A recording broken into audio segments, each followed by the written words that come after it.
El sol caía implacable sobre los exuberantes jardines de Villamontero. Entre los rosales y jazmines, Emilio Vega trabajaba incansablemente, sus manos callosas acariciando la tierra como si fuera el más preciado tesoro. A sus 28 años, llevaba ya 10 como jardinero en aquella mansión, transformando lo que una vez fue un terreno ordinario en un paraíso botánico que era la envidia del vecindario adinerado. Emilio, necesito que te ocupes de los lirios antes de que lleguen los invitados, ordenó don Francisco Montero, dueño de la propiedad y uno de los empresarios más influyentes de la región. Su voz autoritaria contrastaba con la serenidad del jardín. «Por supuesto, don Francisco, estarán perfectos para esta tarde», respondió Emilio, incorporándose y limpiando la tierra de sus rodillas gastadas. Aunque su trabajo era apreciado, Emilio siempre había sido invisible para los Montero, una pieza más del engranaje que mantenía su lujoso estilo de vida. Una herramienta útil, nada más.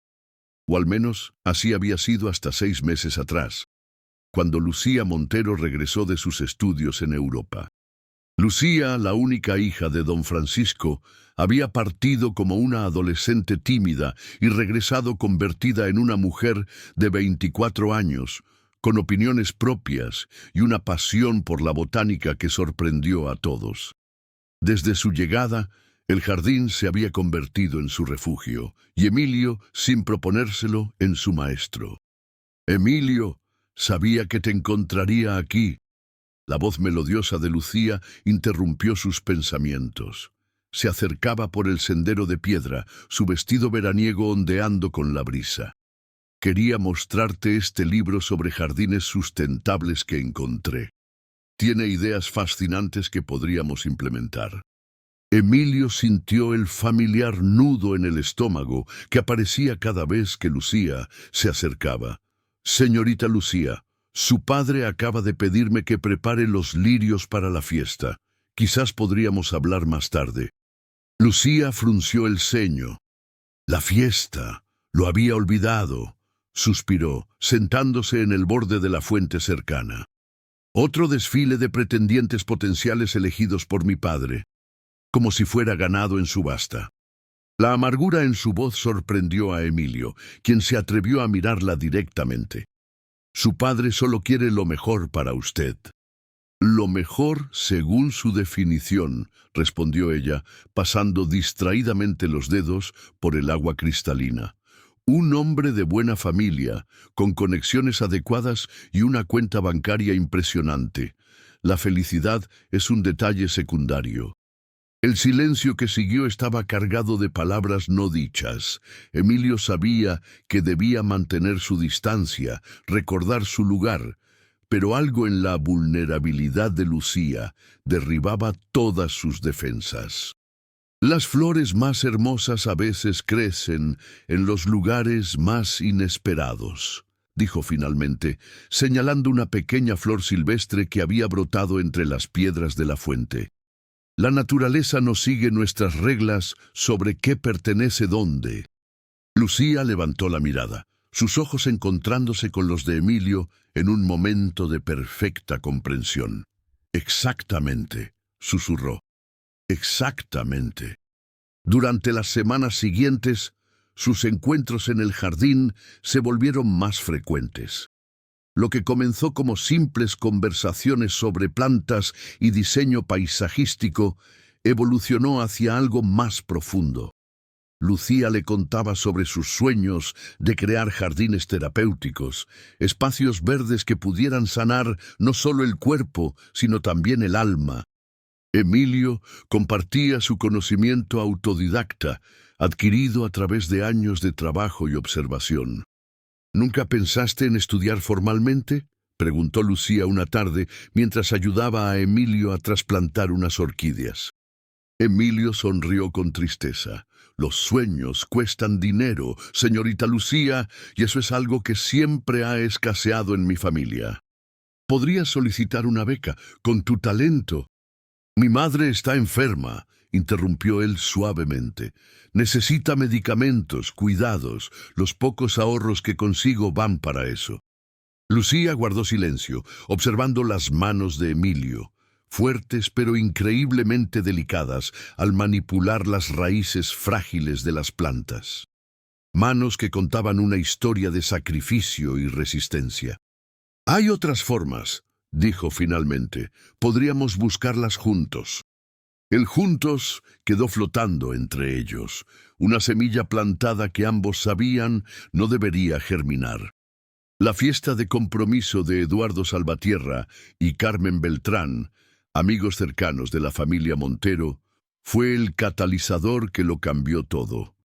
Emilio trabajaba discretamente, asegurándose de que los arreglos florales estuvieran perfectos. Cuando notó a Lucía apartada en un rincón del jardín, visiblemente incómoda, mientras un joven insistente intentaba captar su atención. «Vamos, Lucía, una heredera como tú no puede quedarse soltera mucho tiempo», decía el hombre, acercándose demasiado. «Tu padre y el mío han sido socios por años. Sería una unión perfecta». «Te agradezco el interés, Javier, pero no estoy buscando ningún tipo de unión en este momento», respondió Lucía, retrocediendo hasta quedar atrapada contra un seto. «Eres demasiado testaruda para tu propio bien», insistió Javier, colocando un brazo junto a la cabeza de Lucía, acorralándola. «Quizás necesitas a alguien que te muestre los beneficios de...» La señorita dijo que no está interesada. La voz de Emilio surgió firme a sus espaldas. Javier se volvió, sorprendido y luego desdeñoso al reconocer al jardinero. «¿Y a ti quién te invitó a esta conversación, empleaducho? Vuelve a tus plantas y no te metas donde no te llaman». Lucía aprovechó la distracción para escapar del encierro, colocándose a su lado. «Gracias por recordarme que debía mostrarte esas semillas especiales que llegaron ayer. Si nos disculpas, Javier». Tomó el brazo de Emilio y se alejaron rápidamente, dejando a Javier boquiabierto y furioso. No se detuvieron hasta llegar al invernadero, donde finalmente Lucía soltó una risa nerviosa. «Mi heroico caballero de las tijeras de podar», bromeó, pero sus ojos brillaban con auténtica gratitud. «No debería haberme entrometido», respondió Emilio, súbitamente consciente de las consecuencias que su acción podría tener. «Podría costarme el trabajo». «No lo permitiré», afirmó Lucía con vehemencia. «Además, no hiciste nada malo, solo defendiste a una dama en apuros». La tenue luz del atardecer que se filtraba por los cristales del invernadero bañaba su rostro en un resplandor dorado. Emilio nunca la había visto tan hermosa, tan valiente, tan cercana. Sin pensarlo, sin calcularlo, se inclinó y la besó. Fue un beso breve, apenas un roce de labios, pero suficiente para cambiar sus vidas para siempre. Lo que ninguno de los dos sabía era que Javier los había seguido y que ahora se alejaba sigilosamente con una sonrisa maliciosa, directo a buscar a don Francisco. La tormenta estalló a la mañana siguiente. Emilio apenas había comenzado su jornada cuando fue llamado al despacho de don Francisco. El ambiente era glacial, con el patriarca de los Montero sentado tras su imponente escritorio y Javier Mendoza a su lado, una expresión de triunfo mal disimulada en su rostro.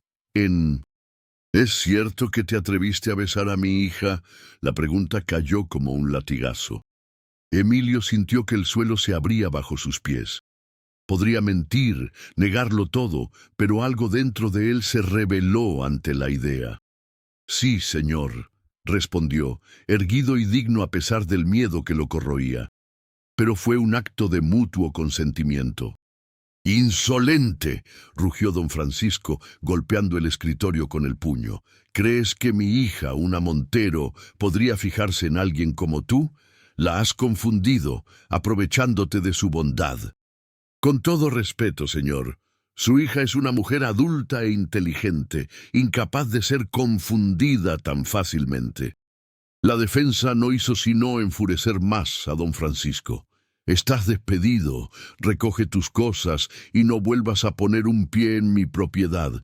Si me entero que intentas contactar a Lucía, me aseguraré de que no encuentres trabajo en ningún jardín de este país. ¡Papá, no puedes hacer esto! Todos se volvieron hacia la puerta, donde Lucía observaba la escena con ojos desorbitados. Había escuchado los gritos desde el pasillo y ahora irrumpía en la habitación, temblorosa de rabia e indignación.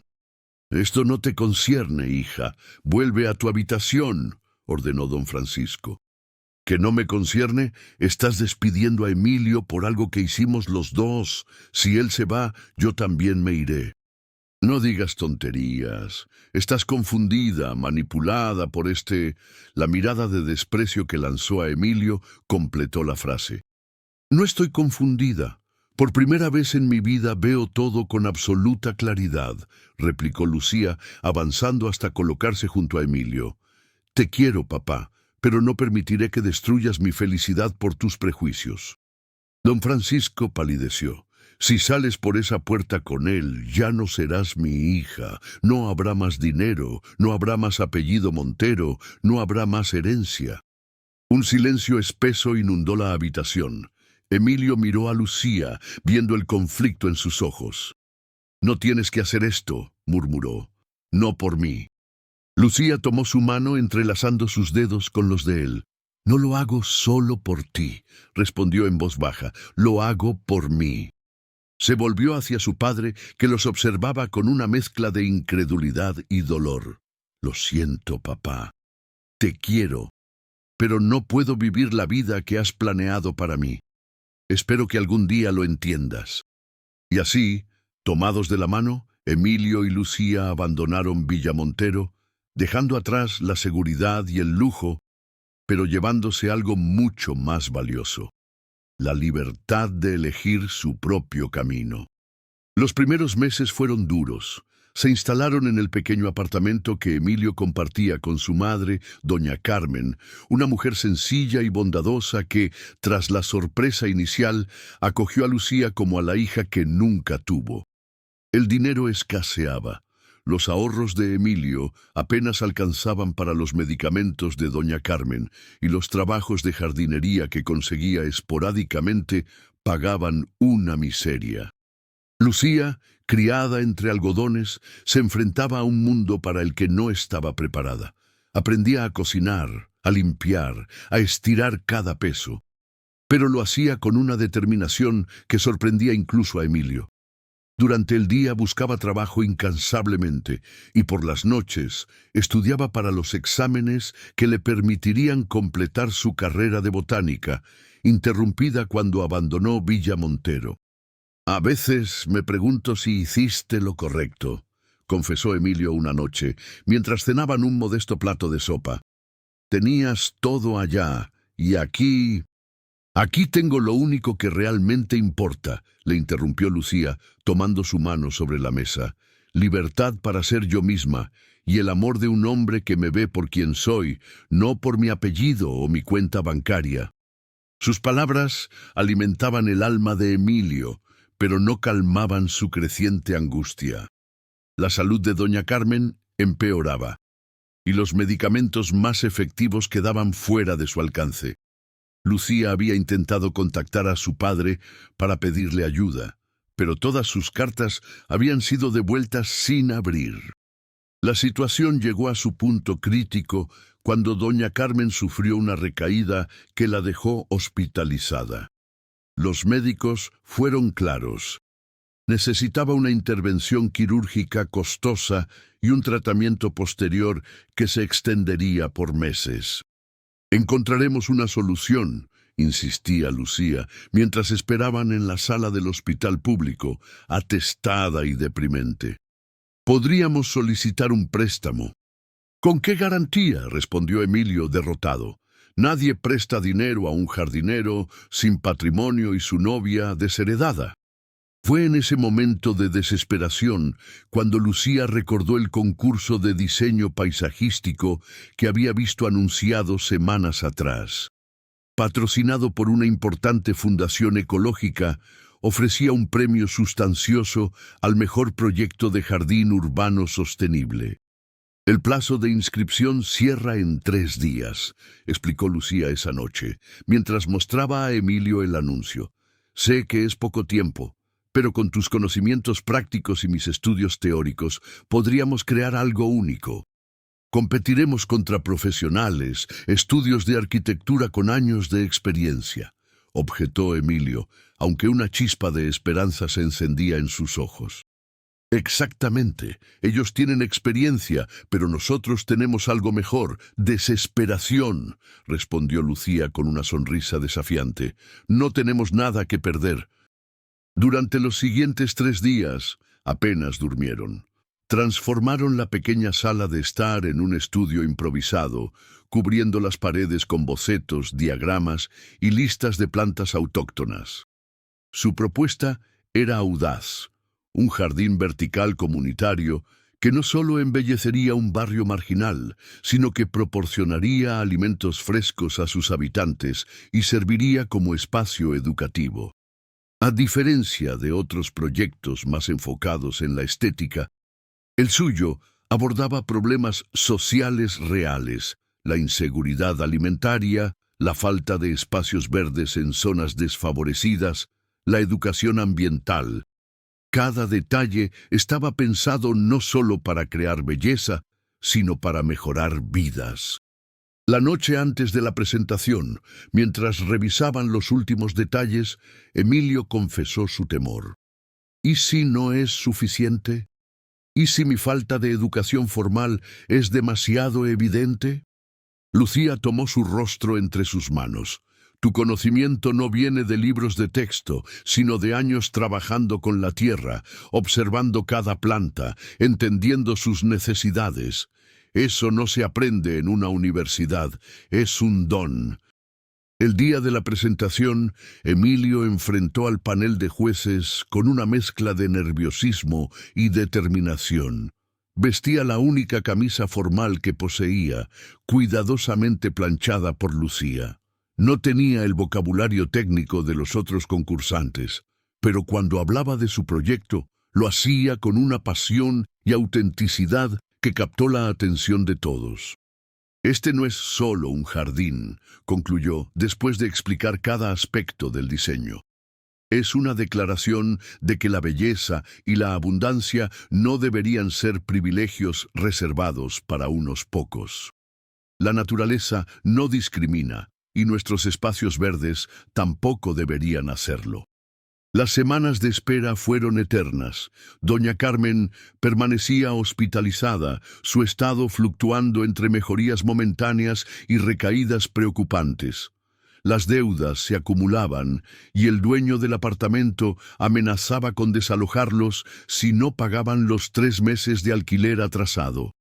Cuando el teléfono sonó una mañana gris de domingo, Emilio contestó con la resignación de quien espera más malas noticias. Sin embargo, la voz al otro lado de la línea cambió su vida con una simple frase. Me complace informarle que su proyecto ha sido seleccionado como ganador del concurso. Al principio Emilio creyó que era una broma cruel, pero cuando la representante de la fundación continuó explicando los detalles del premio y la implementación del proyecto, la realidad comenzó a filtrarse en su conciencia aturdida. Habían ganado. Realmente habían ganado. El premio no solo cubría el dinero necesario para la operación de Doña Carmen, sino que incluía algo aún más valioso: la oportunidad de dirigir personalmente la implementación del proyecto, con un contrato remunerado por 1 año y la promesa de considerar futuros proyectos.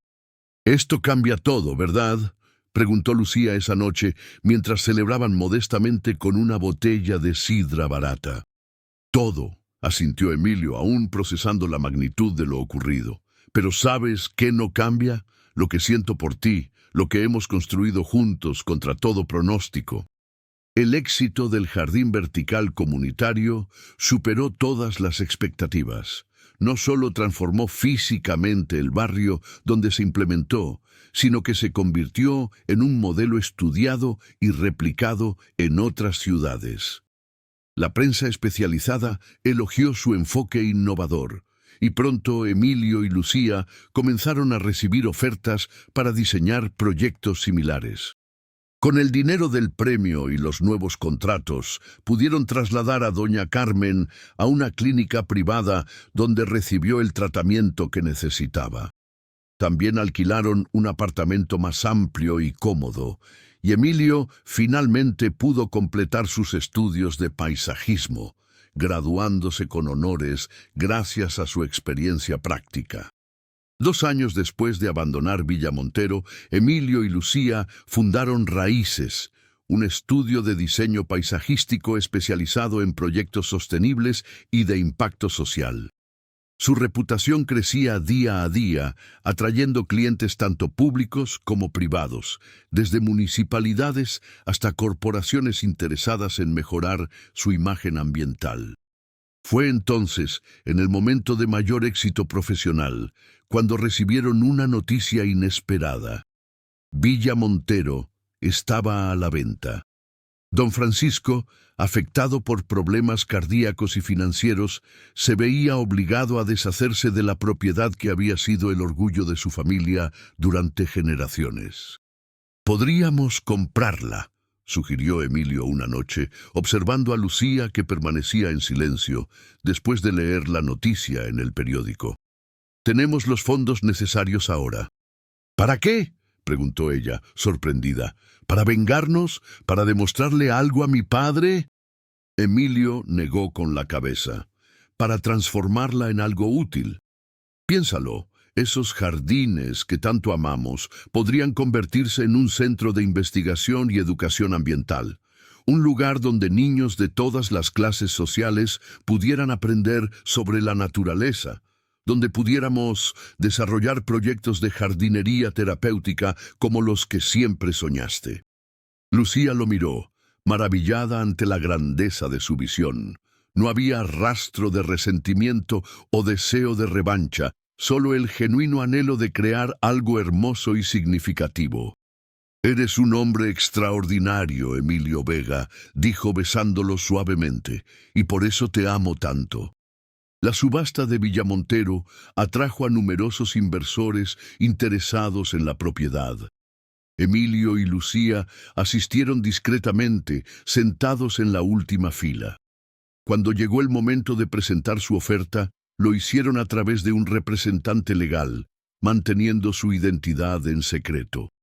La sorpresa de don Francisco fue indescriptible cuando, tras cerrarse la venta, descubrió que su antigua propiedad había pasado a manos de su hija y el jardinero que había despedido. Enfermo y amargado, se negó inicialmente a reunirse con ellos, pero la curiosidad finalmente venció a su orgullo. La reunión tuvo lugar en el mismo despacho donde años atrás había despedido a Emilio. Don Francisco, notablemente envejecido, los recibió con frialdad formal. «Supongo que han venido a regodearse», dijo sin preámbulos, «a mostrarme cómo la vida se ha encargado de humillarme». «No, papá», respondió Lucía suavemente, «hemos venido a invitarte a formar parte de algo nuevo». Ante la mirada atónita del anciano, Emilio y Lucía desplegaron los planos de lo que sería el Centro Montero de Investigación y Educación Ambiental, una institución sin fines de lucro que mantendría el legado de la familia, pero reorientándolo hacia el bien común. «Tu conocimiento de negocios sería invaluable para la administración de la fundación», explicó Emilio, sin rastro de la intimidación que una vez había sentido ante este hombre. Y Lucía extraña a su padre. Don Francisco permaneció en silencio, estudiando los planos y documentos. Su expresión era indescifrable mientras pasaba las páginas lentamente. Cuando finalmente habló, su voz sonaba diferente, despojada de la arrogancia que había sido su sello durante décadas. Cuando te fuiste, dijo, dirigiéndose a Lucía, me convencí de que era un capricho, que volverías arrepentida en cuestión de días. Hizo una pausa, mirando por la ventana hacia los jardines que pronto dejaría atrás. Pero no lo hiciste. Y con el tiempo, comencé a preguntarme si el equivocado era yo. Se volvió hacia Emilio, evaluándolo con nuevos ojos. Siempre pensé que eras un trepador social, usando a mi hija para mejorar tu posición. Nunca consideré la posibilidad de que realmente la amaras o de que fueras capaz de tanto. El silencio que siguió estaba cargado de años de malentendidos, prejuicios y oportunidades perdidas, pero también de la posibilidad de un nuevo comienzo. No sé si puedo cambiar a mi edad, admitió finalmente don Francisco, pero estoy dispuesto a intentarlo.